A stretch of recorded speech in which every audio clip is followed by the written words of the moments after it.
YouTube says we're live, and I forgot to change the number on the show, which is 293, so I'm changing that now. So, welcome to Worldwide Slot Car Chat on Zoom number 293. I'm your host, Greg Gabb. The gang is all here with Mike and Tony and Dewan and Rob and Don and Garth and Jeremy and other people. Let's talk slot cars. Does anybody have a show and tell? I know Mike has a show and tell, don't you, Mike? Okay. Let me share here. Come on.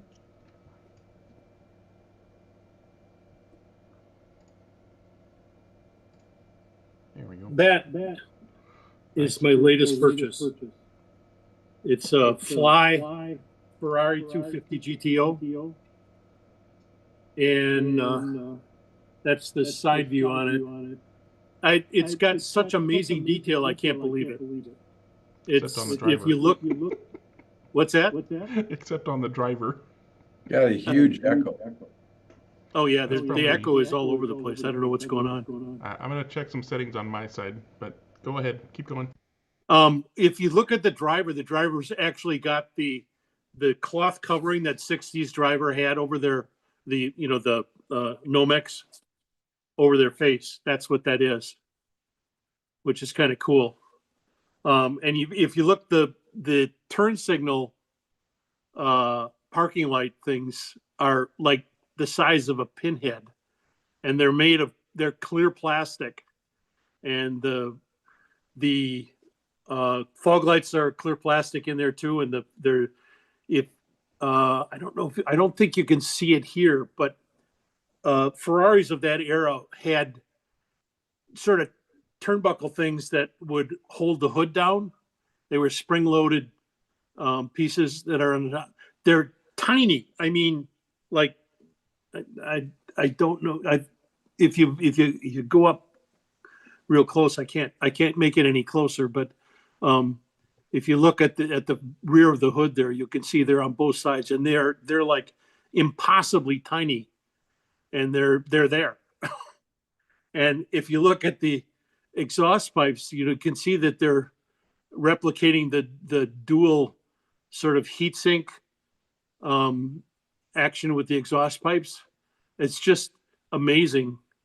The only flaw I can find is if you look, there's where the part line is for the plastic at the front underneath the front edge there. That's the only flaw I can see, and I've been looking for one of these for a long time, but they're just so exorbitantly priced, especially for ones that aren't red for some reason. And you know my feelings on red Ferraris or red cars as a rule. Yeah, I'm really, really chuffed. It was for some reason it ended up in the sale bin at Electric Dreams, and I stumbled on it after Christmas, and I went, oh man. And then I have, let me stop that share.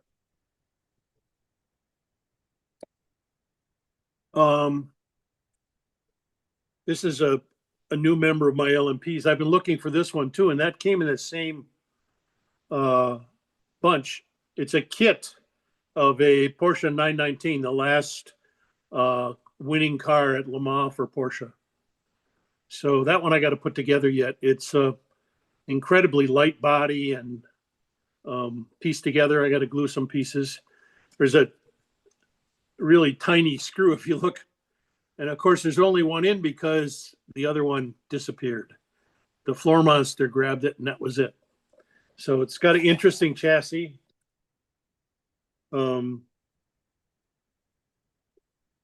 Let's see there. Is that And Scale it's Auto? in this. Pardon me? Is it Scale Auto? No, it's SRC. SRC. Okay. Yeah. I only have a few SRC cars. Well, actually, I think only one, a 914. But this one was highly touted as being pretty quick and also being way too wide for scale. But it's a Porsche, you know me. I've become partial to Porsches. So anyway, I got to put that one together. That's to be shown later, and that's all I got. All righty. Here's stop your spotlight. There we go. And Mr. Weber's got his hand up. What would you like to share today, John? You got to unmute yourself. Yeah, I have a new car also. One of these, I decided to bite the bullet for this slotted Chaparral 2F Targa Florio version. And I got to thinking about it. I said, I don't have one of those. I could make one of those, but they're going to sell out of these sometime pretty soon, probably. That's what I think anyway. Could have me fooled. But anyway, that's what that is. And kind of interesting. I'm thinking about maybe doing a little comparo segment between the various 2F models. Monogram, what is it? MRRC makes one or made one. I have about 4 or 5 of them. And anyway, we'll get to that maybe one of these days. But I like it. It's cool. The 2E that I've got of the Chaparral is a rocket Cool. for some unknown reason. It's a slotted. Yeah, it's a slotted, and it's just really, really quick. I did lower the stanchions a bit on the wing to bring it down just a bit, but despite the high center of gravity that gives on my track, it's really, really quick. Yeah. It's as fast as some of the Thunderslot cars I've got. So go figure. Yeah, mine is still one of my best slotted classics. Yeah. I picked this up probably 2 years ago, something like that. Let's see if I can get it apart. Maybe. Trying to keep the dust off stuff. This house is ancient and quite dusty. One of these. Oh yeah, the box set. Yeah. And it's also very nice, I think, my humble opinion. Yep. Yeah, nice. Some folks say that they're out of scale. They're one of the few cars that, sorry about that. One of the few cars that, let me shut this off here for a second. Hello. Boink. None. If you don't move now, we can see it. Oh.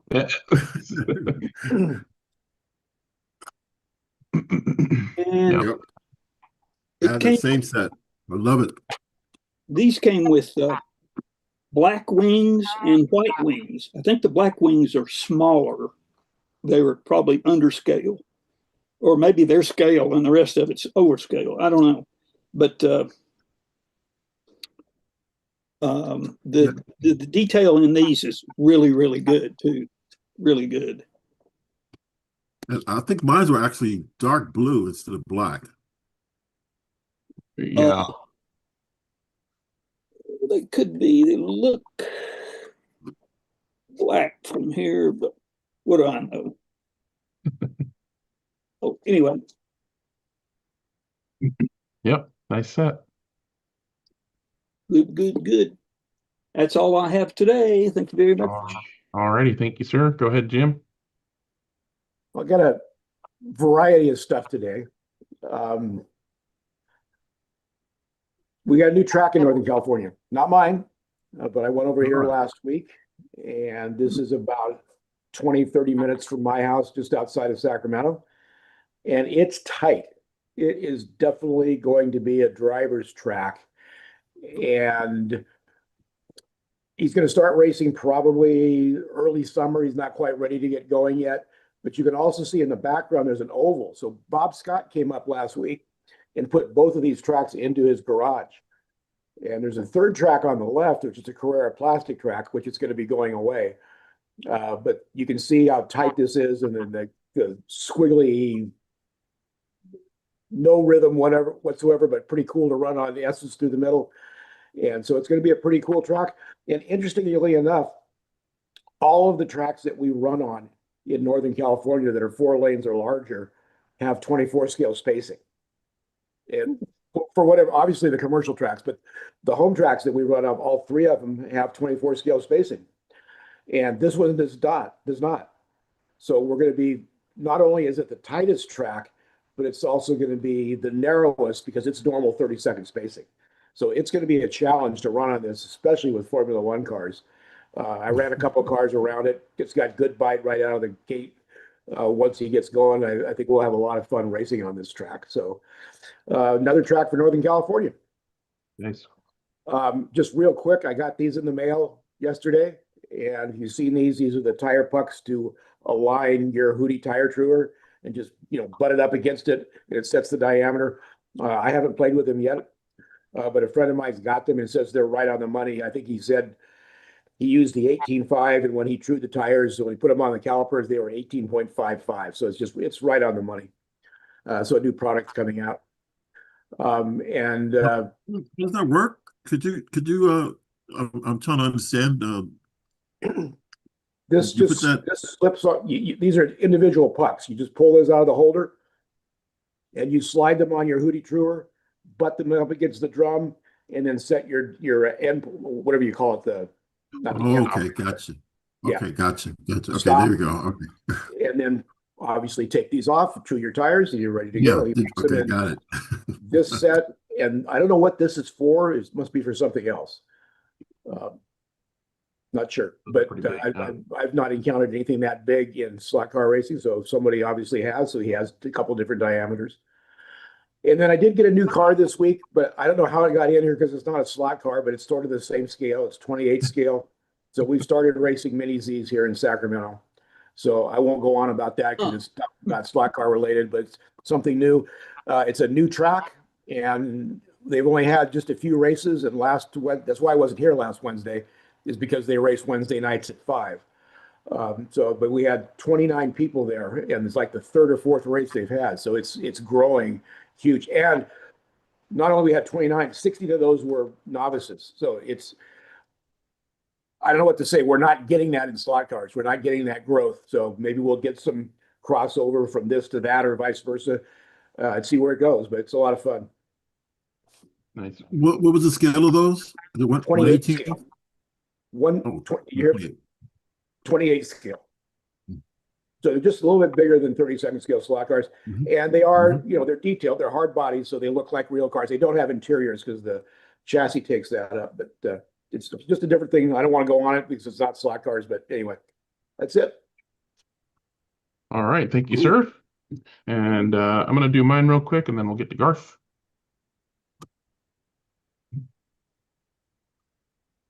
So I did another 3D printed thing because I'm switching to one of the Harbor Freight style boxes, but I got myself a blue one, and I'm printing yellow things.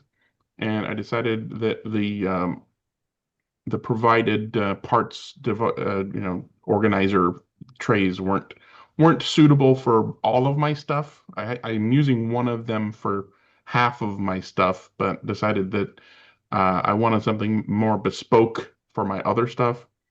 But I did upload an empty tray if you just want a big tray style drawer rather than the dividers that you gotta then cut apart.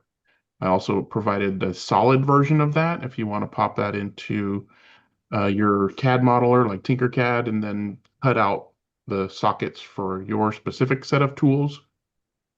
Cool. This is the one that I designed for my specific set of tools because I have I got the little scale, I got my screwdriver kit and my pinion press and this tiny parts organizer and my portable roll of tape and pens and stuff like that.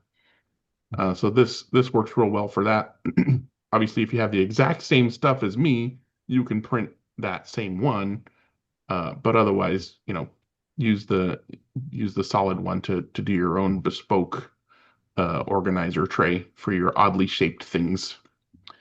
And a couple of tells with that style toolbox. One of the nicest things I found was how many controllers you can actually put in the top section. I've got the bottle organizer over to one side, for my little Euler bottles and stuff. But then I was able to fit my slotted SCP-3, my Siage SR2, and the ESP32 controller I got recently from Henry, the all electronic one. And I could probably get the DeFalco in there too if I really wanted to. It's just enormous how much space is in there. And the final thing I wanted to say was last week I showed the my copy of NSR's tire gluing station, and I said I designed it and printed it just for the lark because it looks useful. Jim said it was super useful. I used it on Monday, and boy howdy, I seriously underestimated how convenient it is to have that tool for that process. And just wow, right? It's almost, if you don't know somebody who can print one for you, you don't have your own printer, I would almost say go ahead and buy the NSR one because it is super, super convenient to have that tool when you're gluing tires on. Didn't help too much for the plastic press-on wheels because it doesn't spin around on the little axle unless you put a super undersized axle. Anyways, I just did the plastic wheels for front wheels like I normally do, and it was so much easier to do the metal wheels on the tool. It was crazy. So I'm with Jim on that one. That's it. Ready, Garth? Greg, Yes. Go Go ahead, ahead, go ahead, Jim. just a question. The tray that you did, you show it in the bottom, I assume it'll fit in any of the slots? Jim. Yeah. It's Okay. they're all the same size organizer tray, so you can put it anywhere. Yeah. Okay. Okay, Garth. Okay, I got an update on my tire cleaner thing. Got that okay? See that? Mhm. Okay, this is the version of the Jaded Parts / Jeremy tire cleaner. And mine is a little different in that I have this thing connected on the top that is that holds this stuff called Swedish cloth, Swedish dishcloth, and so I got a few photos of what it is and how it's put together and how we use it. Okay, so here's the first version, and on Jeremy's thing, he usually has Velcro on here for the car to tires to touch the Velcro. So mine has got this specialized pad thing. Okay, and the way I do it is this is just a piece of foam shelving pad that is about a 1/16 of an inch thick, and that's just tape glue, double sticky taped onto the top of it. Okay, and that shows how it's done. Okay, and that fits into the inside of the framework. Okay, and then this is the stuff that's called Swedish cloth, and what it is it's kind of a fiberish material. It's about 100,000. It's about a little less than 100 thousandths thick when it's dry, and we use water with just a little few drops of Fabuloso or other cleaner in it. Okay, because we just use it to clean silicone tires. Okay, and what it does is it absorbs the moisture, but it holds it. Okay, the beauty of it is that it doesn't get saturated to the point where it drips or anything like that. It just kind of holds moisture in. So it'll go for when you got your tire cleaner on the track, or near the track, the they'll go for hours without you having to put anything on it, okay? And so this is these pads, this is actually a wet pad. You can see how the framework had crushed down onto the Swedish cloth, okay? And so that's with the two pads on there, right? And then here is another shot with the two pads. And then that's the frame, okay? And the frame is again printed by Jeremy for me. And it's just PLA plastic with a and he printed it with this on a texture plate, okay? And the underneath of it looks like that. And it's got these cutouts in it for it to push down onto the Swedish cloth. And they have to be pretty wide because the cloth expands and contracts when it's wet. So you need a nice big lip for it to hold in there. And that's what it looks like from the side. And then I screwed on with 4 screws, okay? That's the underneath of it again. There it is with a car sitting on it. Okay, you can see basically how it works. It works just like any other tire cleaner kind of thing. And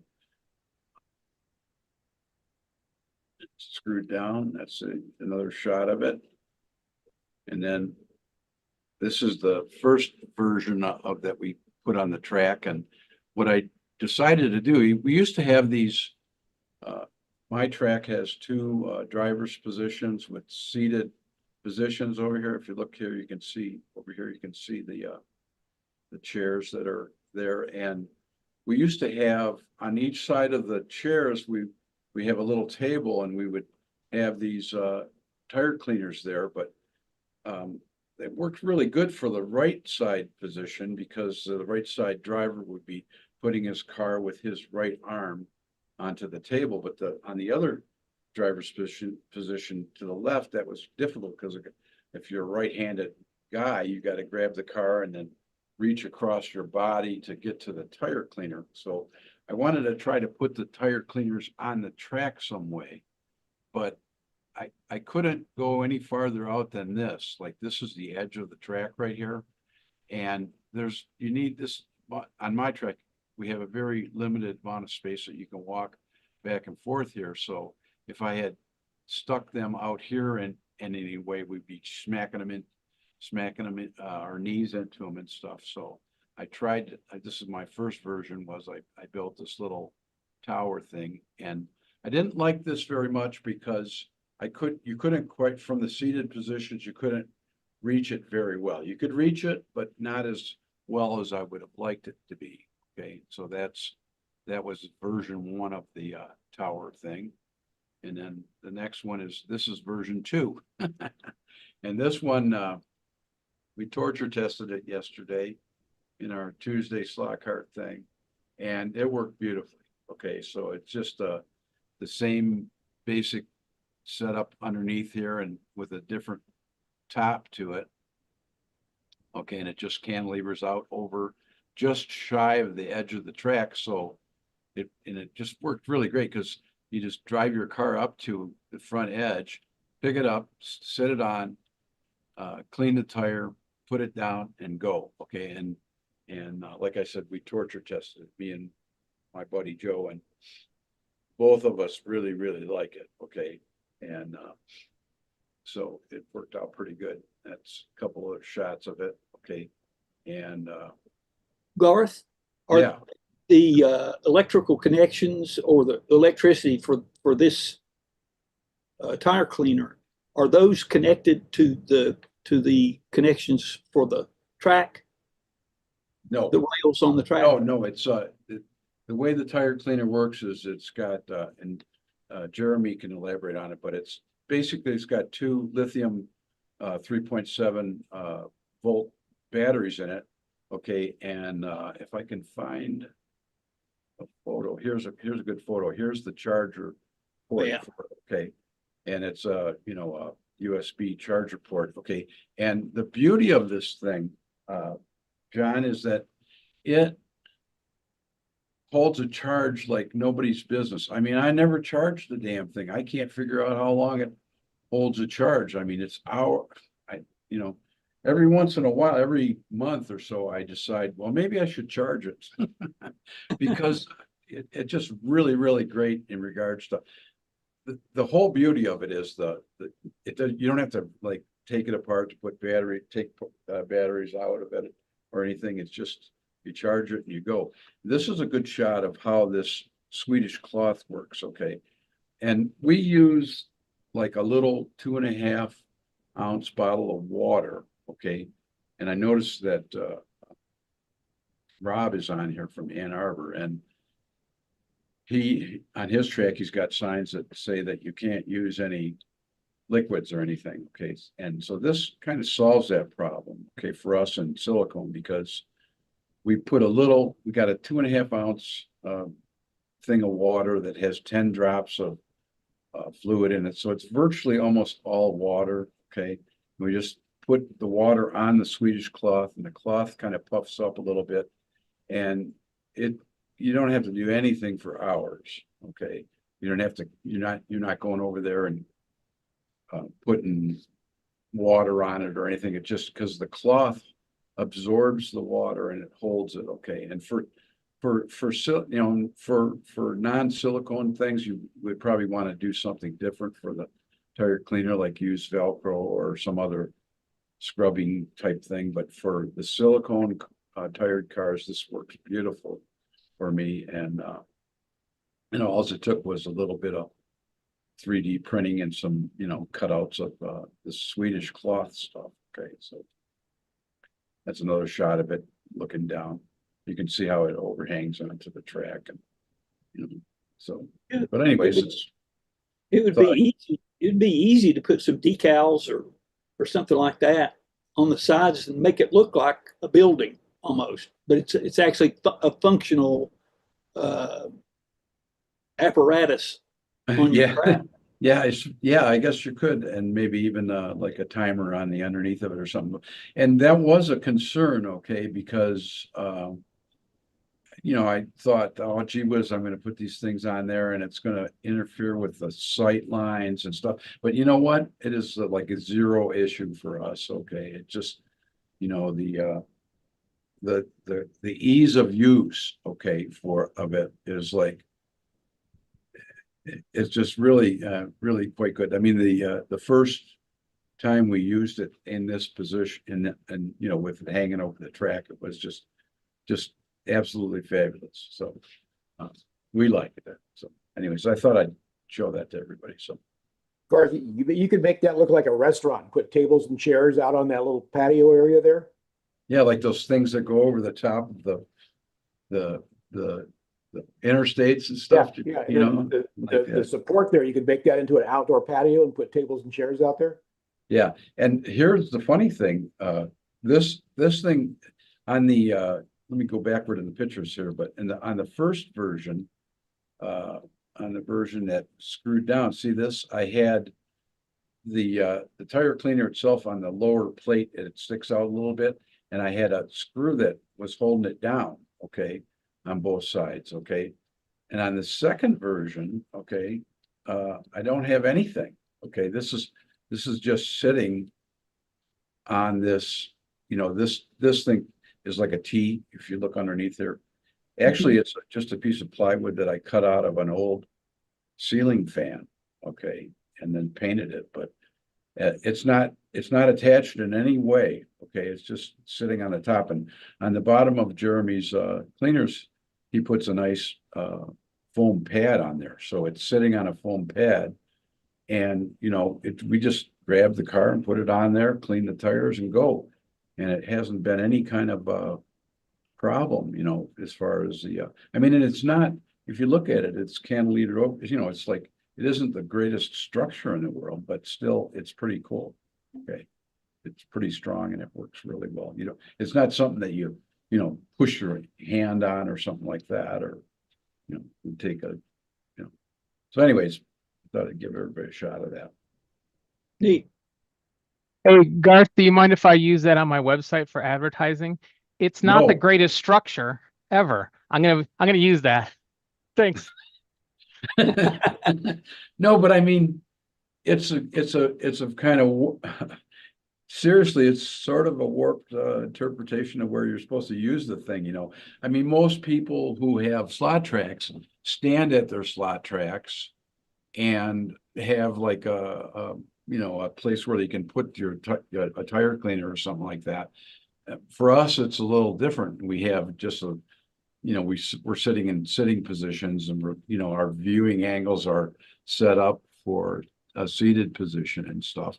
And so having that thing right there where you can just reach over and grab the car and stick it on, and it's kind of a luxury because normally we don't have anything sitting there. It's either to the left or the right of the driving positions where we keep our tools and things. So Cool. All right, sounds like that's all we need to hear. Does anybody else have any show and tell or anything projects they want to talk about? All right, I guess we're moving on to Club Corner. I assume Mike has lots of talking to do. I'll just get my word in real quick. Monday night was the second race of our Sideways GT3, Racer Sideways GT3 series. I chose to drive the car that I like the look of, which happened to be the presentation livery Mustang with the blue and the orange and whatever you want to call it livery. It is not competitive because pretty much every other car is a Lamborghini or the Aston Martin, and the Mustang is considerably wider and taller than pretty much every one of those cars. But I did my best, and like I said earlier, I used the tire gluing station to do my tires properly, and trued and glued all my tires, and definitely improved from previous Monday night. But the chassis warp is still an issue. I think it's as good as it's gonna get until I get a replacement chassis that is flat or that I can flatten without shrinking. I actually did. I actually got a picture of the final standings. I think. Let's see where I ended up. 1, 2, 3, 4, 5, 6. That's not bad. Middle of the pack, in front of some Lamborghinis. So that's a that's a win. But as most of you know, we race crash and burn. So getting your laps is the best way to get. If you want to finish first, you must first finish. And I was just getting my laps. Uh, yeah, that's pretty much it. Mike, you ready to go? Yeah. Oops. I thought I was.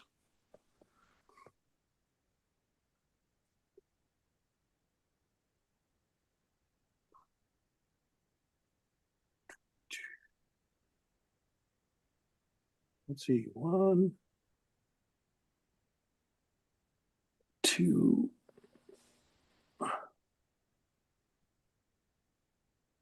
I'll post a video of one of the heats from Monday night later on. But a couple of the good racers had some good battling going on. Okay. Some of you may remember I had an aborted race due to the chip issues.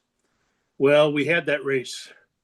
After I changed chips, I found some SP15C chips and put them in there.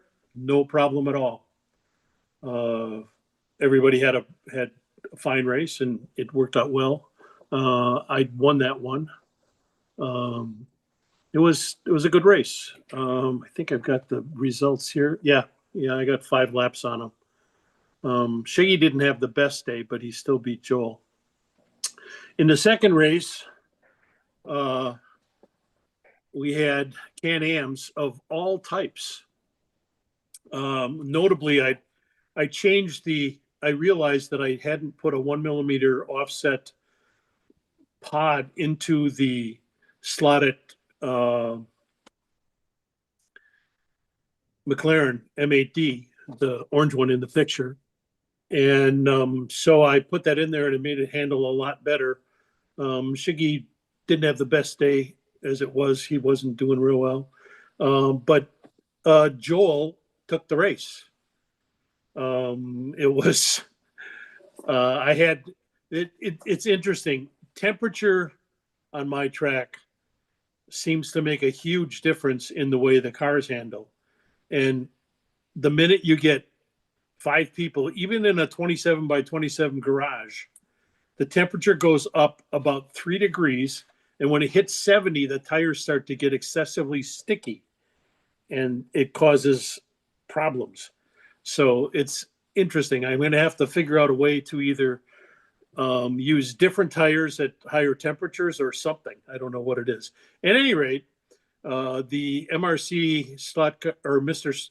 MR slot car Shadow came in first with Joel at the helm. And that's just, it's a solid car. It's not the fastest of them. I beat him by close to 3.5 tenths, I think it was, in qualifying. But once the tires started getting warmed up and everything getting warmed up with people in there, they started sticking and I'd lose the front end pretty quickly. So it made it tough to drive. So consequently, I had the traffic. Both Ellen and Jason joined us, and of course, with relative newbies, it's always a carnage. And we also had, I used the 6th position was a ghost car that switched lanes at random. So that added to the interest somewhat. And I was thwarted a couple times and actually knocked off a couple times in passing with them. So anyway, the results were, it looks bad, but I had a fuel issue at the end. I just barely ran out of fuel and lost a lap. I was actually pretty close to him at the end, but couldn't quite pull it out of the box. And as you can see, he got better as he went along. His fastest lap was only a tenth slower than mine. So it was a good race. We had a good time. And then on that was last Monday. On last Saturday, I attended what the guys in Malaga call Slotto, which is a 24th scale race with the cars with Lexan bodies and flexi plate chassis. And I had my best finish ever, I think, on that. We didn't have enough guys to have an A and B main. I think we had 9 people, 9 or 10, but we didn't have so we did a round robin. And I finished 3rd overall, and I had the fastest lap, or the most laps on the toughest lane. So I felt pretty chuffed about that. I didn't run the Retro Can-Am race because my car is POS. So I went not running that one. So I ended up marshaling the whole race. Luckily, because there weren't, with you have that few guys, it's tough to have marshals and racers at the same time. So it was a good thing they had me as an extra marshal. And then I ran the LMP race and everything fell apart. Literally, three different times I had people knock me off or plowed me off and lost braids. And so it ended up with lots of extra time. You got to run over and grab a braid and stick it in there and stuff like that. And at the 3rd or 4th time it happened, I went, oh my God, this is just nuts. And though I'm getting to a point, I think, in my decrepitness that the cars are just too fast. I don't know if most of you have seen, I think, the track that I run on. It's 123 feet long, and it's got a large bank turn in it, and then it goes under a bridge. And you're at full speed going around that and catching the car as it comes out of there. You have to really be on it in order to find it. And man, I was just not doing it. It was trouble. So that race wasn't the greatest. but we had a good time anyway. And then while I was there, I co-opted Joel to get his 11-year-old grandson, who was racing and beat me in the LMP race, by the way, which was really annoying because I was on him a couple times. I would make up time after my problems with the braids. Any rate, he came over and we did some digital racing, and we had 3 generations. His dad came over too, showed up later on it, and so we had 3 generations and me, and we raced the whole day. So I had 3 days of racing in a row: Friday or Saturday, Sunday, and Monday. So it was a heavy week for me. Anyway, that's all I got. There it goes. Come on, wake up. There. Awesome. Good weekend to race. Yeah, it was a good time. All right, what you got, Jim?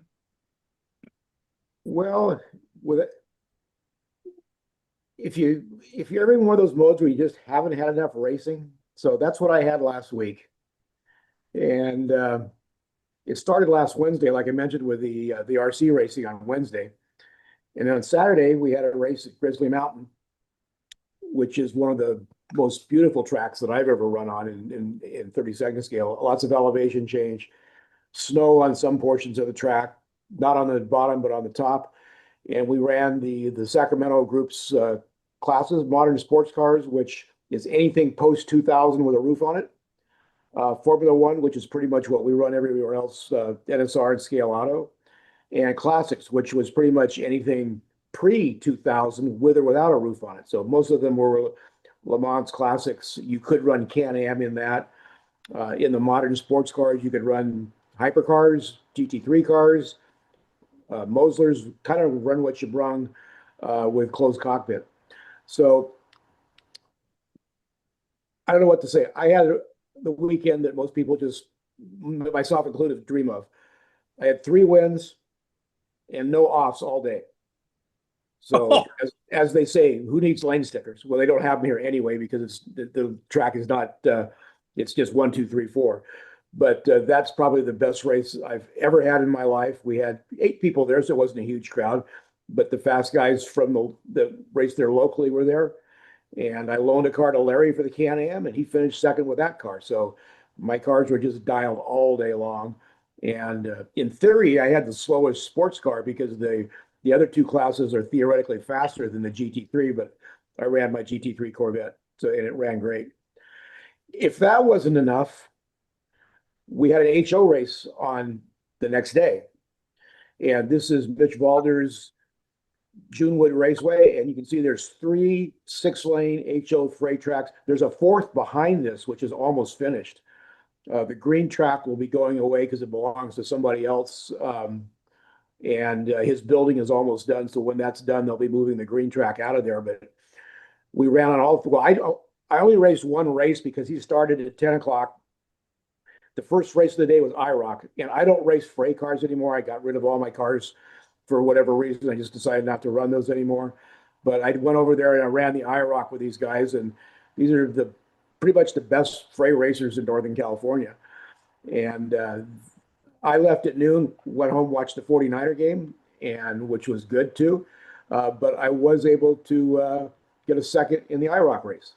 And so the IROC race were freight style cars. And the guy in the middle is Rick Phillips. He's the originator of the freight in Ferndale. And he travels literally all over the country racing freight HO cars. And so had a great time. And that was my weekend from Wednesday with RC to Saturday there. 32nd scale on Saturday, HO on Sunday, and again, RC tonight. So it's a busy week. All this winning and no off sounds like a fisherman to me. Yeah, the one-armed fisherman that caught one this long. Yeah. Yeah. No, I've done that once before, I think. And so I had 3 races, 3 wins, and no crashes all day. Nice. All right. Well, I have the floor is open. So if you have just anything slot related you want to talk about, go ahead and raise your hand. But I wanted to give a little bit of time to the Scalextric 2026 uh, release, whatever you want to call it, press info. So now we can see what they're planning to release for 2026. And although there's a car or two I might be vaguely interested in, what really struck me is something I never expected to come from Scalextric ever again. They're actually making a new piece of track. So there's going to be a sport version of the chicane piece. So that's not a crossover. They really should move that car back so you can see it's not a crossover, but it's a squeeze. So it's basically a standard straight length squeeze track, just like the old classic track version. And you get two in a pack for whatever it is, 20, 30, 40 bucks, whatever it is these days. Not my first choice if you're gonna bring something back from classic and make it a sport version. But they're selling analog sets too, and this is a thing. So hopefully it does well, and they get some inspiration and decide to bring out more classic tracks like the Grand Chicane that actually squeezes together, and then you have lengths of track that are squeezed, or Le Mans starts or pit start, or the analog pit lane. There's a number of classic tracks that totally deserve being re-released in sport. But they went with this one. So there you go. Any commentary on that? Apparently not. What about I've read something about their 2025 lineup of cars. Most of them, or a lot of them, didn't make it to the United States. Is that true? Yeah. Keep close tabs on that. Mike, did you have a? Yeah, I've got a couple that are in order, and now that Professor Motor is the distributor for Scalextric, we might be able to get some of them. Yeah, I think that's probably what it was. And I mean, I guess the real question is, were the models that you're thinking of released elsewhere in the world? I mean, did Yes, Scalextric them? Yeah. some of them. They just Like the Volvo 850 wagon, which is one I want to get, was released and everybody's got one over in Europe, but they haven't been sent here because there was no distributor for Scalextric. Yeah. So that turn is what caused the dearth of cars here. But that's been rectified, so hopefully they'll get all the back order 2025 stuff in soon. And the I got a Professor Motor story for you. I happened to be there about a month ago, and I thought it was unusual when I walked in the place, and right on the right-hand side of their building, which normally was kind of an empty area, it was filled with Hornby boxes. So that was, and at the time I didn't know or realize that they were going to be distributor for Scalextric. Okay, and I thought, God, that's a lot of Scalextric stuff that, what the hell, I didn't make the connection, you know what I mean? So, and now they've they announced it or whatever a couple weeks ago. So I wouldn't be surprised if a lot of that was the stock that the Scalextric USA had on hand. But hopefully it's the new stuff, 2025 stuff. I did go back and look at let me go ahead and just share the Scalextric page again. This is the other thing that I'll probably get. Why? Well, because it's like a transformer car from the 80s. There was an RX-7 style police car transformer character called Prowl. So I'll probably pick that up. But here's the whole page. Let me move this out of the way so I can actually see what's going on. So more rally cars, more GT cars. This is interesting that it'll have the transit van as well as the trailer and the Escort. So that's kind of cool. And then Another freaking Land Rover. More Mustangs. That blue and yellow police car is calling my name, but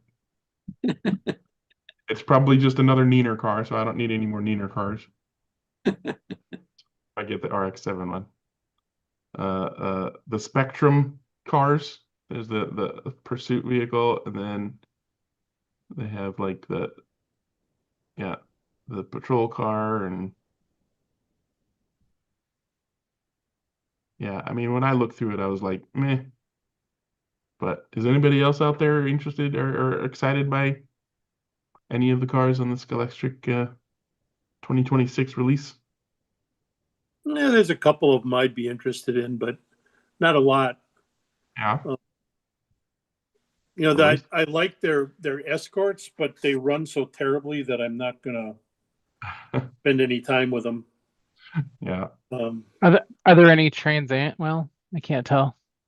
Looking for Trans Am air cars because those used to sell really well, but I don't know about lately. But I just Yeah, figured they- each Trans Am release for they a would while. release at least one Trans Am car for an easy win. Well, do the Mustangs qualify? Depends Yeah, if it's the Mustang with the flat motor or the Oh, vertical well, motor. it's got the Probably. vertical motor. The That does notchbacks not are count. are the odd placement motor, and the fastbacks have the regular placement motor. Okay. I know they had another one. I don't remember if it was a notchback or a fastback. One of the guys that I get to race with occasionally around here uh, was really excited about the RX-7 because he has one of that type of RX-7, that year model or close, you know, what iteration, version, whatever. And apparently there aren't very many RX-7 models out there. There aren't. That Tons looks of like Miatas. that's the I'll fastback. get a few of those. I gotta have my little novelty cars and do my IROC stuff, so I'll probably get quite a few of these. That's not a bad looking Mustang.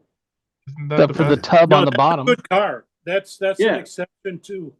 Yeah. Most of the Scalextrics cars, it's actually decent runner if you put some weight in it, Oh, and it's not tires, of course. modern. That's a GTR. Felt like I saw. I think the problem with Scalextric right now is they have a few winners in the Trans Am series, like the Camaros, the Mustangs. And when they bring out new cars, if they were thinking, they would race tune kind of match them, at least to some degree. But they just come out with anything, motor sideways, guides too far forward, nothing compatible. So nobody's gonna. They have options here. Like the MK1 could be but I know it's gonna run terribly. Like I just don't. It just doesn't make business sense to me. Other than they do what they want. That's how they do it. Wow.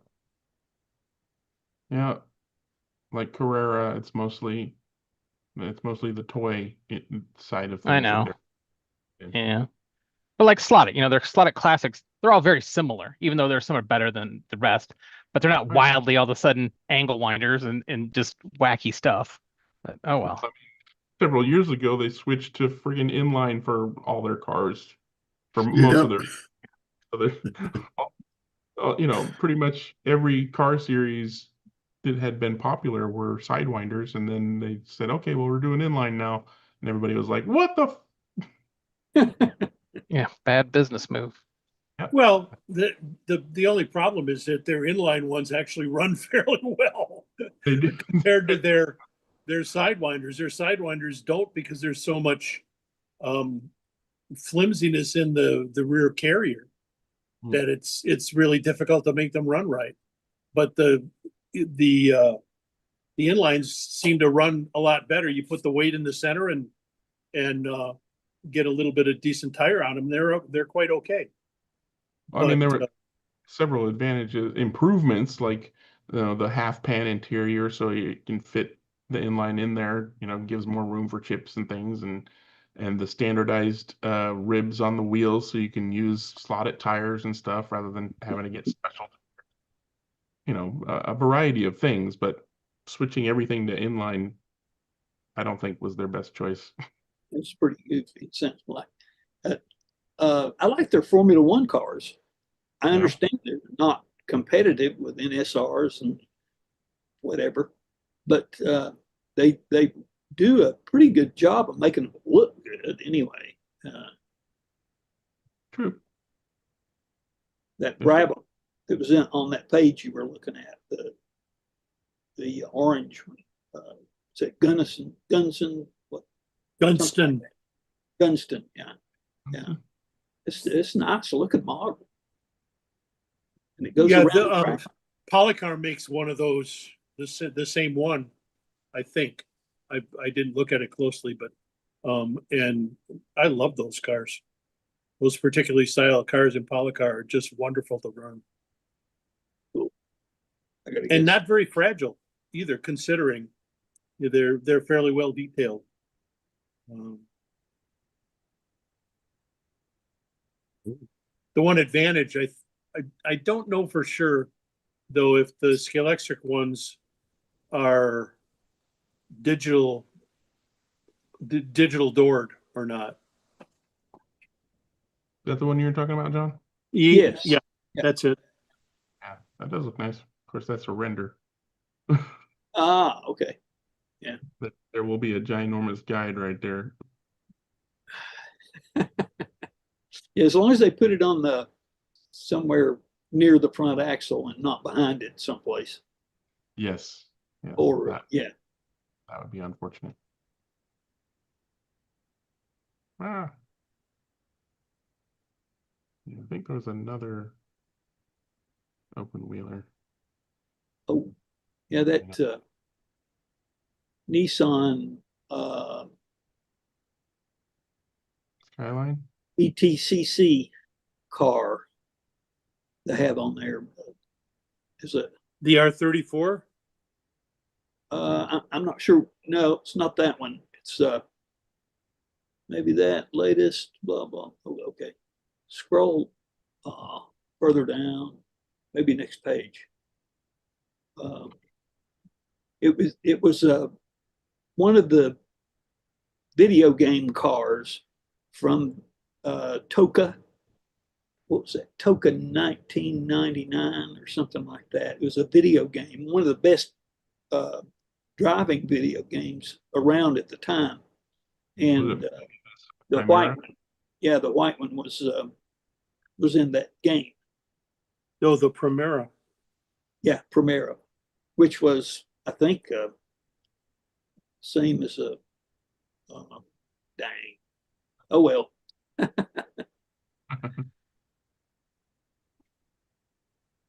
Not an Ultima. What's it? Maxima. I think it's the same as a Maxima in the United States.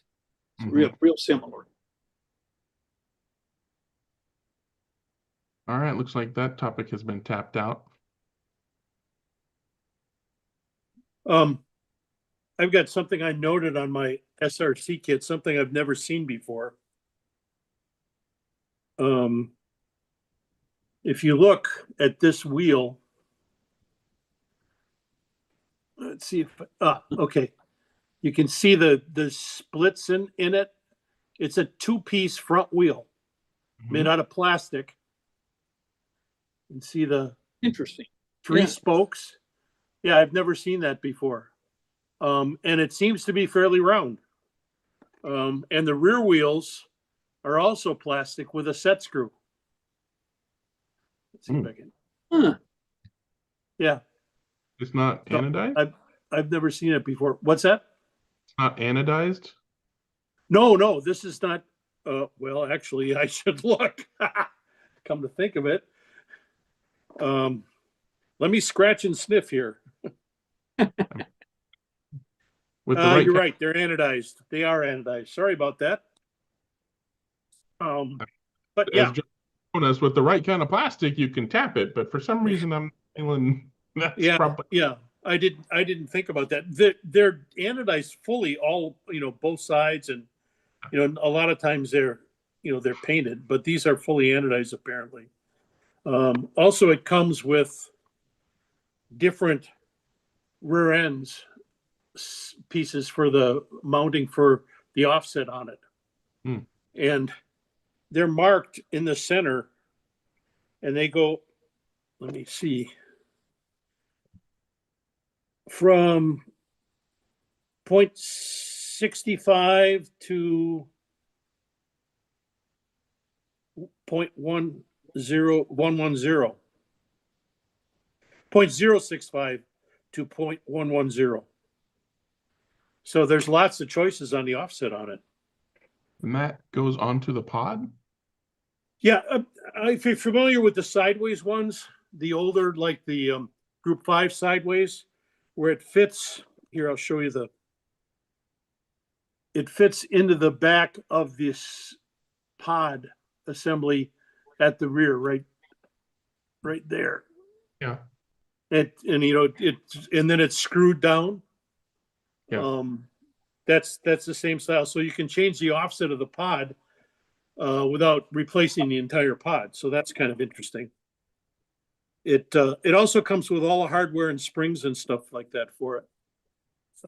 So it's a pretty well optioned out kit. I'll be interested to see how it goes.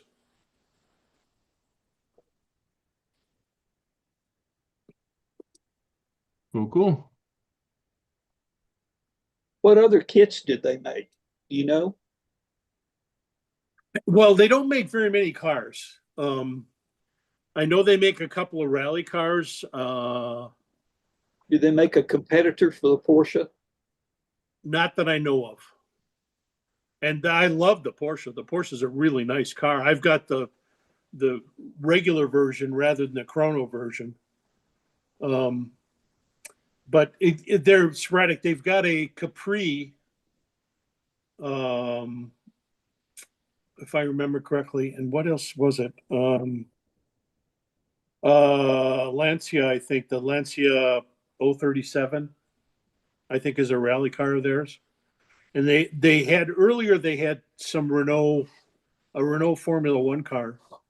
But they're scarce as hen's teeth, and I don't know what's going on, whether they're still making cars or what, but they do have a website and they do have direct ordering from them. I haven't never used them, but it's kind of a shame that I like the cars and the detailing looks quite good, but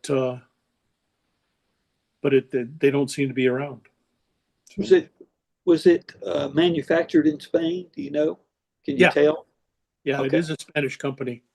A lot of good Spanish stuff just doesn't get over here. I don't Well, understand. slot cars are big in Spain. I mean, there's a lot of. Oh no. There's a lot of, especially rallying. The rallying is a big thing in there, as I understand it. I'm looking around at YouTube videos and stuff like that, and they have a pretty big following of digital in Spain too. There's a number of enduro type races like Wayne runs to do that. So, it seems pretty strong there, and of course, Scale Auto is there. So that's where that Crick Crack store is. That's is a Scale Auto store. One of the largest in the world. Yeah, and they're going great guns. I'm looking forward to getting some of their later ones that they've stated that they're going to produce as far as the hypercars going. I've heard good things about the 919 being a really, really fast hypercar, and it comes with ball bearings at the rear and a carbon fiber front axle, and it's a pretty high-end car. And apparently, because it's a kit, it was marked down at Electric Dreams, and I found it. I've been looking for one for a long time. I'm not the best modeler in the world, so I'm not thrilled about that whole deal of putting it together. But I mean, not so much putting it together, but painting it and that kind of stuff. And especially since I don't know if you've seen the liveries on the 919, they're pretty intricate. Not quite as bad as the BMW hypercar is, but pretty intricate. I am no Geo, believe me. So we'll see how that goes. My favorite cars are from the 60s because they didn't have any ads and stuff on them. A lot of times they had stickers and they were minimal. So one color paint generally, or a stripe, simple, really, really easy. Especially the formula cars, they didn't have a lot of paint and stuff on them. So you paint them one color and put some numbers on it, you're done. That's my kind of modeling. This is going to break the program a little bit, but this is a little project I'm working on. If I can hold it still enough. Oh, the Mario Brothers cart. Yeah. Who do you reckon would drive such a thing? Wonder what that guy's name is. Oh, Luigi. Luigi. That's Luigi. Is it Luigi? It's Mario. My grandson loves racing those. Is that the 143rd scale or the 132? Mario? Maybe it is. 43rd. Yeah, 43rd. But this is not going to be either of their characters. This is going to be one of our characters.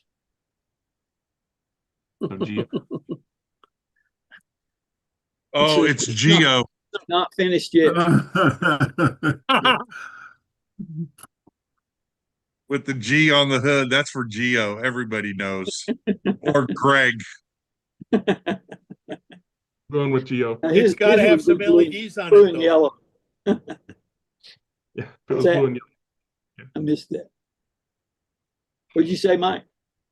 I said it's got to have some LEDs on it for it to be Geo. He'd have to build it if it was going to have those. All right, For sure. put your hand up. What you got? I was just playing around. Oh, Cool. And then got even more carried away. oh my God. You're using AI, aren't You're doing Yeah. it every time. There you go, Garth. you? AI. Damn solar panels. Yeah, there you go. The only problem with bridges and stuff like that is sometimes you are stopped underneath and you say, "Where the hell did my car go?" Yeah. You know, since I've got only one bridge, but it's got two places that hides the cars, and frequently they end up there for some reason. One of the things we found out in the racing this past weekend, is that turn 5, everybody's nemesis, and that's the one just before the bridge. It's like if they're going to come off, it's going to be in that corner. All right, what you got, Rob? I just wanted to bring to our attention that I don't know if you guys ever watch Two Lanes Tuesday with Marty Ford. Yep. He was just on yesterday. Anyways, he had Steve Sawtell on there from Slot Car Corner, and it was a nice interview. And It was a good program. Sorry? It was a good program. Yes, it was. And I've seen Steve. I've met him over here in Saline for the some of the tracks champion stuff that they ran. But what drew my attention was Steve didn't mention much about what was going on for new products, but I did see his hat, and I wanted to find out who his supplier was for his hats.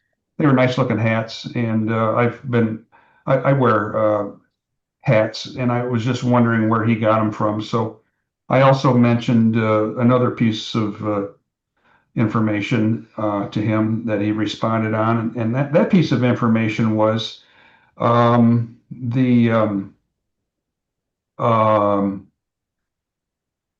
Slot Car Corner is I guess sells and somewhat controls CB design wheels. Anyways, a while back, I sent Steve a email and asking him if if he would ever consider possibly doing an aluminum wheel for the little Pioneer Legend cars. We run a lot of aluminum wheel stuff, and I'd like to run some aluminum wheels on the stock Pioneer Legend class, only because the plastic wheels are too wobbly and out around, and they're just problematic. So I asked Steve a long time ago about what would be the possibility of creating an aluminum wheel. And he told me, well, it's not out of the question. Well, it sounds like, since I got the reply on, because I asked him about, I was the guy that, talked to him about the aluminum wheels earlier in the summer. And he says, well, he didn't want to divulge anything, but he says there is some new information coming out about some new wheels. So maybe finally us guys that run Pioneer Legends can use a tire that's stock, rubber tire, or I guess a super tire, or not super tire, but Quick Slicks also makes a replica that slips onto the plastic Legend wheels, and it's a PN 150X, I believe. And that works out really well, especially on my track. And then also I talked to Pamela last summer from Super Tires, and asked what their thoughts were of coming out with a super tire that would fit on the stock Legend cars. We run super tires quite a bit. They seem to be a little bit more adhesion on my epoxy coated wood track, but the slicks, quick slicks work very well as also. And so Pamela, through some emails back and forth, sounds like they went out and bought some Pioneer Legend cars and did some CAD, and I think she had mentioned that they did send the information over to their machine shop to get some silicone molds made, and those aren't available yet. But there will be hopefully some new wheels and some tires coming out for the Pioneer Legends, so we can get away from the wobbly out around plastic wheels. So I just wanted to add that I just kind of starting to put a little bit more information together from Marty's interview with Steve Sawtell.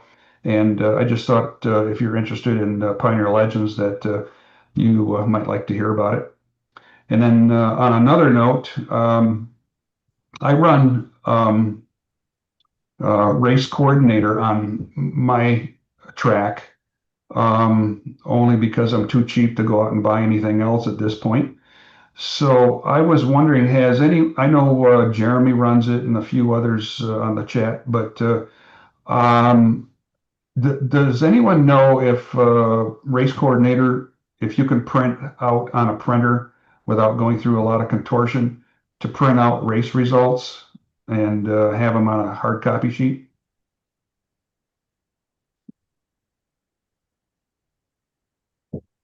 I guess that answers that.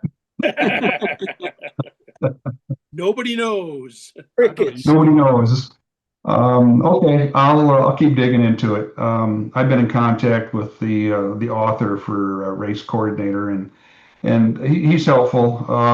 And I've contacted Jeremy on several occasions about a few questions for which type of track setup I should do. And this last weekend, I had a couple of the active racer guys that go over to Cloverleaf in Milford, Michigan area. And they stopped by the house, as well as a third friend of mine that is nearby. So he had them come on over. They were from Fenton, Michigan area. So they drove over, and we had, I think, 5 or 6 of us over here and did some racing. But I converted the racing over to a Indy lap style. So you run not on time per race, but you run on laps. And that was interesting. So that worked out quite well. But anyways, I'll back out and let you guys continue and just hear what's going on. I'm pretty sure that I know the race coordinator stores the data itself, but they don't have a clean report generator that probably does what you want to do. But the data's there, and you can just export it to the spreadsheet or do something like that. But Yeah. I was thinking that I could just do a screenshot and print the Yeah. JPEG out to the printer and call it a day. Yeah, that works too. Yeah. What Thanks. most doing at our club, even though the program that we use does have a fancy PDF creator that you can then print out from your computer. Most of them just get their cell phone and take a picture of the screen. Yeah. I mean, why bother printing it when you can just go like that and then you can zoom in on your phone and stuff? On, Everybody's got on, Cell phones are amazing. on Race Coordinator, it should save in your documents or someplace Yeah, it does. automatically, and you can print that off. That's what I've done. Is it like Yeah, it saves the stats, but I don't think the stats are like in a printable format. So you have to, I think, condition the stats and play around with them a little bit. Well, it would show all your heats and who's in what heats and their races and stuff. But you can look through the data of that and figure out who won and what the results were.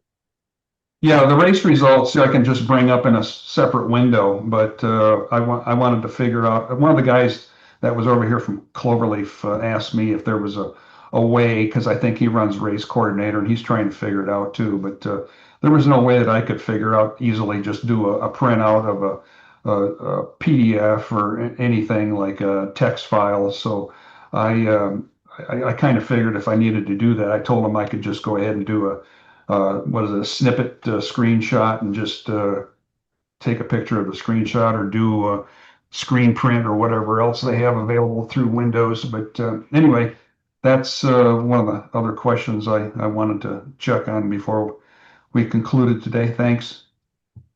I'm guessing that if to get exactly what you want, it would probably require a template in a spreadsheet program like Google Sheets or Excel or Open Office or whatever, and then you import the CSV file that presumably is what Race Coordinator saves in your documents is just a CSV file of data, but then somebody has to create that template that you then import the CSV into that makes it pretty for printing purposes.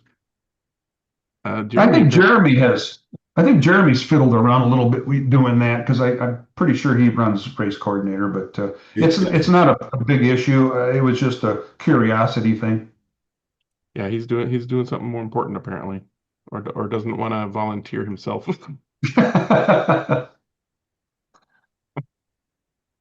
All right. Well, hopefully, maybe somebody out there will have a something convenient for you that we then discover at some point. Yeah, thank you. Otherwise, the floor is open. You get slot car things. Quick slicks. Maybe somebody knows this, probably do know this offhand, but they only do silicone. Is that right? That's correct. As far as my knowledge, they do silicone. Where Super Tire does urethane. Super Tires does silicone and urethane. Yeah. Do they still call their urethane Yellow Dog? I'm not sure. The last time we bought some urethanes, they were still just packaged. They just use a U at the end of the number for the part number for urethane, and then the other silicones are just a S, and then they have an R on them for radius, outside edge, or not. So. Yeah. Okay. I have something interesting I'd like to share. It's a new camera that I got, and just to kind of show off what things I'm playing around with on the new camera on my track. Did it show up? Coming in. Yep, there we go. Ooh, nice wide angle. Need to back that thing up. Well, look at this. It's a 360 camera. Oh, that's a video. There you go. Yeah. Well, this is a static shot. No, it is video, but I'm just showing you a static shot, and what it can do. It records in 360 degrees all around, and you just post. Yeah, so this is how it looks. 101.621. I can move it now. It's 9.434.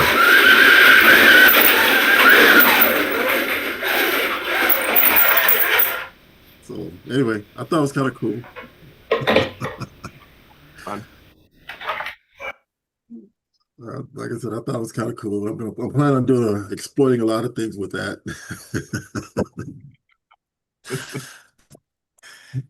That is cool. How do I? Oh, there it goes. Who makes that camera?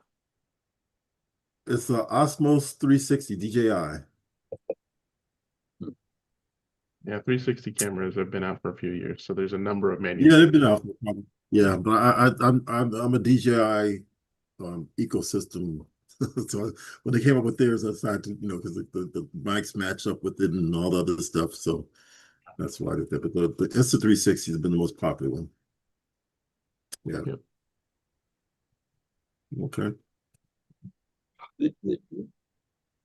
So anyhow, I've had some similar videos with my grandson. He's really gotten very good at this at 3.5 years old. He really can keep the car on the track and go around there. He's really got a talent for it. Good. Well, that's cool. Yes. That definitely helps them enjoy it. Yeah, he loves it. He can't get enough of it. Uh-huh. So, and that's why I'm more into the novelty cars as opposed to so some of those skill lectures will fall in place because he kind of adores those things. Yeah, and I do too. I certainly wouldn't complain about some more 80s pop culture, an 18 band would do nicely. Oh, 18? That was cool. Yeah. Wow. Well, Courtney, I see you copied me in the Can-Am, putting a little angle iron slim can in. I've been in the No, Le you Mans car. copied me. Okay, I copied you. That's the car I ran last time. Did you have an angle winder in it? Yeah. Oh, I That's didn't realize that. Yeah, it's the exact same car. And then here I've got another Can-Am car working on again. I'm working. I do too. Yeah, I know. What are you going to do for tires? You going to just run Thunder Slots, or are you going to do something different? This one's got NSR, the Fly Classic non-Evo tires on it. The Fly Classic. Sorry, not the Fly. They're the 13 millimeter open wheel car tires. What I did is I took the rims and I machined it off right at where the lip is. And pushed the insert into it and glued the insert to the wheel to get the diameter down. So I'm right at about 14.2 millimeter. And I can get them tires stretched on there. But you have to run Evos in Can-Am. These are Evos. I said the wrong tires. They're the open wheel Evo tires, the 13 wide ones. Yeah. That's what tires these are. All right, so Jim, there it is. There's the question. With the new Evo Ultra or Super Grips, I know you had some luck with those at one point. What's the answer, Obi-Wan? The last batch seemed to be really different than they were 6 months ago. And I don't know, because we're getting the latest batches we've had, they're totally different results than like a year ago. Right. I know you said that, and I'm just like, so what's the right batch number? Who do I have to know or kill? There is no batch number. So I know there's not. I know. The rules are you have to run Evo. No, you can't run old non-Evo. In other words, you can't run the good tires. How do they know? You have to run the Evo NSRs. You can run the zero grain. You can run Thunder Slot. You can run G25. You can run G25s if you're so inclined. You can, I don't know. I mean, every track I run on the G25s are far superior, except Motown, but that's a whole different story, the glued tracks. On the home tracks, the race that I ran that I mentioned before, all three of those cars had G25s on. Did somebody make a G25 like F1 style tire? Yeah, poly. Yeah. Polycar. Are they any good? Well, yeah, but those are 13 mil wheels. Yeah, they're made Or for 13 F1. Yeah. Yeah, I need, like you say, Craig, we got to have 14 mil. Yeah, but those in the classic Le Mans or in the Le Mans class, did you look at the grid? Look at Sully Racers. Those are the Polycar G25 stretched on there. Okay, now I got to look.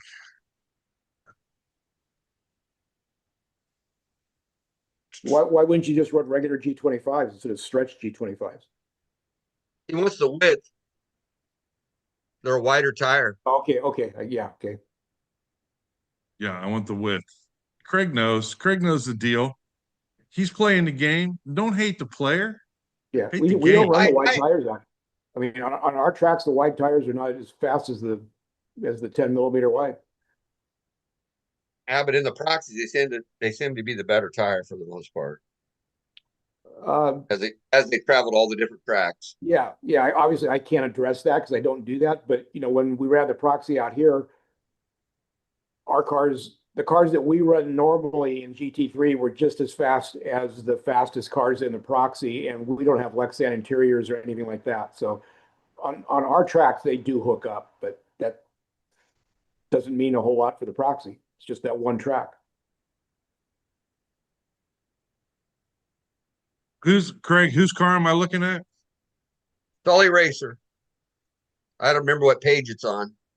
Either the first, there's only 2 pages. Yeah. And I know he worked on them wheels like I do. He got them down to 14 millimeter to the minimum.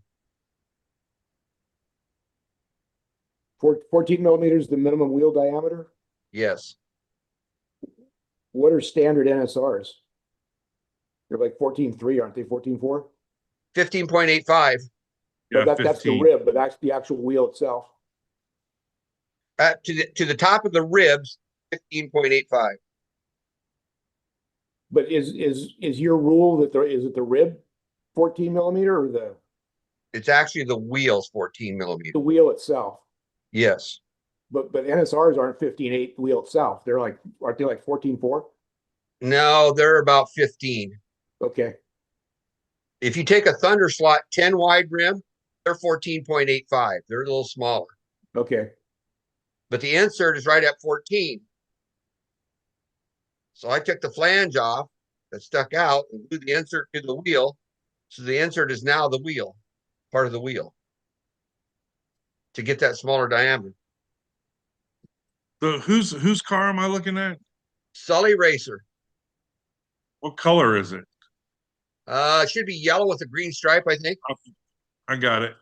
There used to be an old F1 wheel that's bigger than the current one. Yeah, Right. that's the 5005. That's the NSR 5005. That's what I'm running. Yeah. Yeah. Those are Polycar, huh? Yeah. Okay. It actually, on the track here, it corners fast. You don't have quite as much straightaway speed because of the motor he's using, but it does handle good. What motor is it? Polish it down and get them broken in. They look like silicone. They're that slick on, that slick of looking surface on the outside. What he's got he would is an older electric inline slim can, or not inline, but an older scale electric slim can. The thing turns like 29,000. Yeah, that's probably right. 29,000. That's the motor he's using. Then he's got Jeremy's little blocks that he made to put the slim cans in. Yeah, I see it. Okay. But you question his width. It's 15 point some. I'm trying to figure out if he flared his fenders a little bit on his back end. That car should measure about 14.9 to the widest part of the car on the body. Can you make your own wheels? What's that? It looks, Can you make your own wheels? You you could. can. No, it looks stock to me. It might be. He's wide, 65 something. What about running 24 scale commercial wheels? And Yeah, Can't I've run got some. foam. Well, what you do is you cut them down, you narrow them down, and then you Right. leave the foam in the middle and glue the tire in. That's what I did. just Yeah, use the wheel, not the tire. Right. Yeah. You could do that. Yeah. Yeah. I've got some test wheels like that. Okay. All right. So the latest trick for polishing G25s is what then? If you want to polish them, I would just polish them with lighter fluid. But you still just true them down just a little bit with no, you don't true them with lighter fluid. No, true with No. alcohol. The actual, the true process, I use alcohol. And a Yeah. little bit higher speed. Yeah, higher voltage, and make sure you have a full day free for yourself. Yeah. Okay. When are Can-Ams due, Craig? April something. I Yeah. tried to get a tire width rule on that, but he didn't want to do that. So Yeah. Well, the Vanquish, we could get some new Vanquish tires underneath that thing with the new Evo. What do you call it? You got to thin the chassis down, but the Vanquish tires would fit. yeah, you can get them under there. So, okay. G25, Polycar G25s. That's what's on his. Well, that's the thing. We got to try something.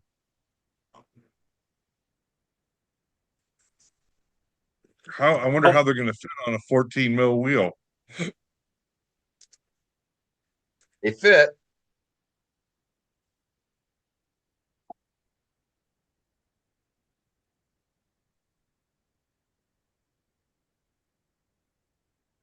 I Rob, turned a set of those down for a Porsche, for the Skill Extra Porsche. It took me forever to turn the diameter down. It definitely Yeah. takes a while. He's got it figured out how to true them fast too. He's got a lathe, and he chucks them in a lathe, and then he takes his Dremel and fastens it into the thing with that skinny disc on it. It just goes back and forth and just grinds them right out. And then he puts them on a truer to finish them up and polish them. Yeah, that'd be a huge investment to do a few tires. Well, he has the lathe anyway. Yeah, Yeah. if he's got it. I don't, so What's he using as the cutting? What is he using to do the cutting? You know, the tool. One of these Just, is that one of the little diamond? narrow grinder Dremel disc, Is that the diamond one or just a standard cutting disc? just a standard grinding one. Okay, because I've got the Chucks set to that thing do in there and just runs it back and forth. Really, I'll have to try it because I've got the lathe, and then Proxxon makes a Dremel-like device with a metal collar, so you can put it in a lathe and as Yeah. a lathe tool. But he doesn't run it square to the tire. He runs it a little bit of an angle. So you're talking about the disc. He runs the disc at an The angle. disc, he'll Yeah, instead okay, of being yeah. straight with it, he'll run it at a little bit of an angle. Yeah, okay. Yeah, because I use that to make HO tires with, and it works good. It's a pain in the ass, but it works good.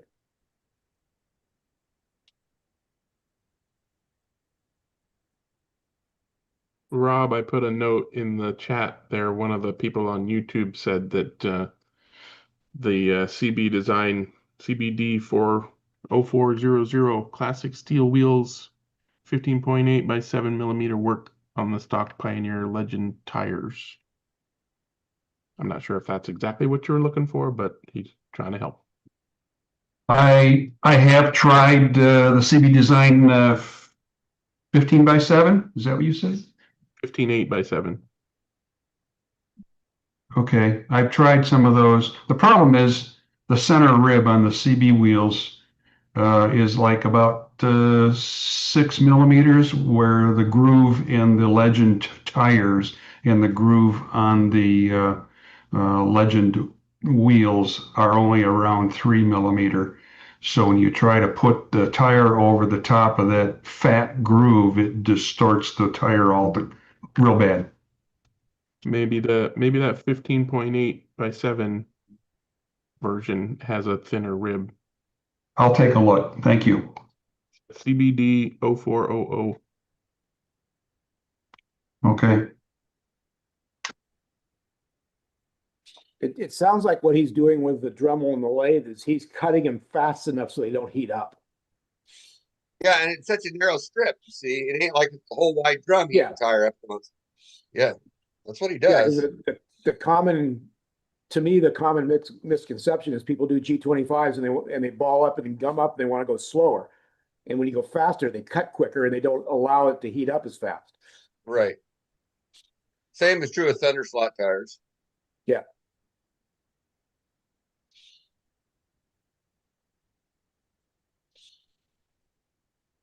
Yeah, The those last Thunder slots I had, though, every time I glued them, the seam would come unglued.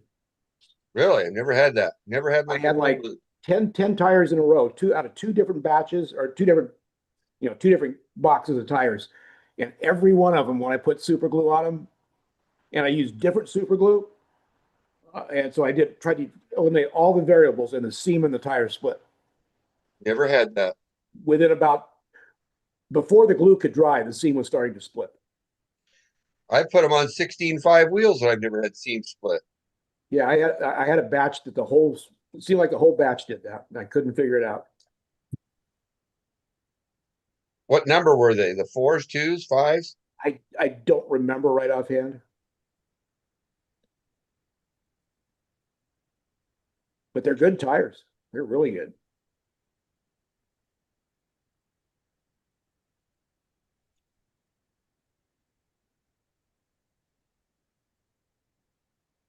So my hypercar tires, my Thunderslot hypercar tires, I did true those with lighter fluid.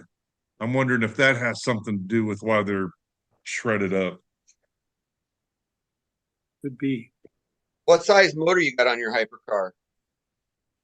A 29K slotted Long can or S can.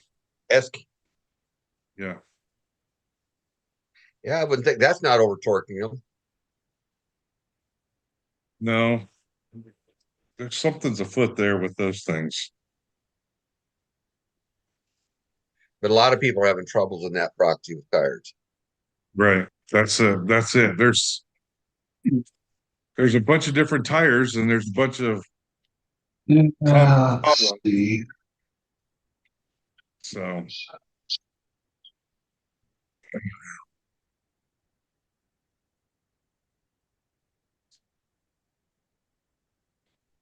I guess it's time um, to broadcast. D-dimension. You can see this. Can you see those? yeah. Those are from the GT proxy. This car just got back. They actually look really good yet. Yeah. And what are those? Thunder slot 5s. And what's the difference between the 4s and the 5s? 5s are stickier. They'll ball up a little quicker. What were the original ones? Because I bought like a 50 pack of the original ones. Those were 3s, right? There's 2s, 4s, 5s, and 6s. So what were the original slick ones? What comes on the car with the tread is a 2s. And they make a 2 slick and a 4 slick. But if you're on Carrera plastic track, the 5s are the best. And I run them on wood track. They will ball up. So if you have a long race, they're not as good. But if you have short races, they do really good. The 5s? Yeah, they do. At least on our track. Is that what you ran on your GT3 car with 5s? Yeah, they're 5s on this one. Yeah. That's what's on my Le Mans car too. I've got about a dozen of them left. Do they not make them anymore? They do in gray only, not in black. Yeah. But you can You color the guys, you guys run sidewalls. inserts, right? What's that? You run inserts, right? Or you're allowed to run inserts? Yeah. Well, we You run have to. inserts. Yeah. Yeah, the new Electric Dreams rules, there's no inserts allowed down there this year. In what class? Anything, whatever the class is, you're not allowed to run inserts. Why is that? Just, that's the rules. I can't give you a They reason were, they were probably losing them. for it. No, I'm talking foam inserts, not cosmetic inserts. Oh, sorry. Foam Yeah. inserts. Foam inserts. Oh. I wonder why they went to that.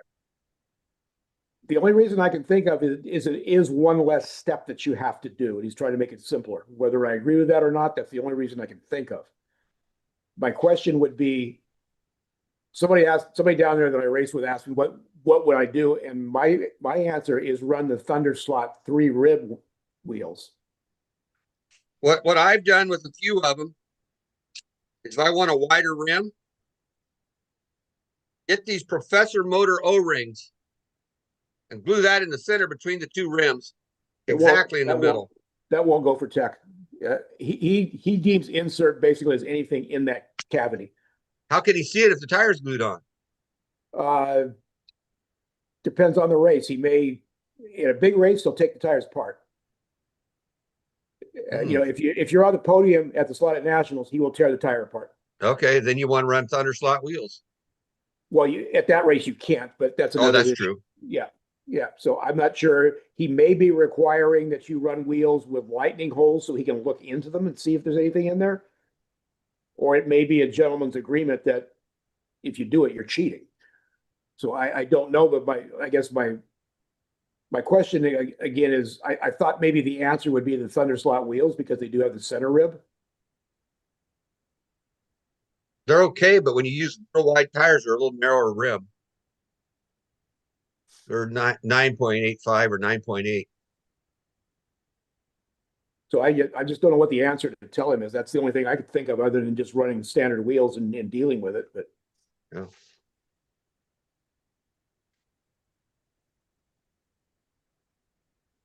And what happens down there is if you don't run foam inserts, the cars will bog in the corners and you'll lose corner speed. But if everybody has to do it, everybody has to do it. But that's the issue that they're dealing with. Are you allowed to work on the wheels at all? No. Well, at club races, I'd have to reread the rules. At the big races, they have to be unaltered. And they are at the big races, they are spec wheels and they'll be anodized in a specific color. So you can't run your own wheel. Well, they're your own wheels, but you have to run the spec wheel, which is the same wheel you can buy, but it's anodized in a specific color. So it's easy to tech. Yep, I see. We had green wheels for one of our races. We have black wheels now. They had gold wheels for one of the races. At Motown, we've gone to that spec wheel. It's a 5018 wheel that's anodized in black, but he's going to use it pretty much all year for almost all the classes. So it's not like you can prepare tires and run them in multiple races, not just one race.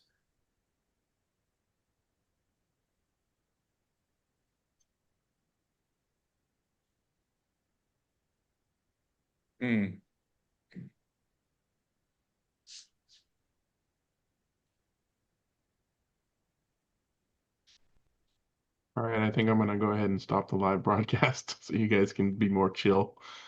Till next week, everybody wave bye. Clicking the end button. Okay. And it says it's over. Give it 10 seconds.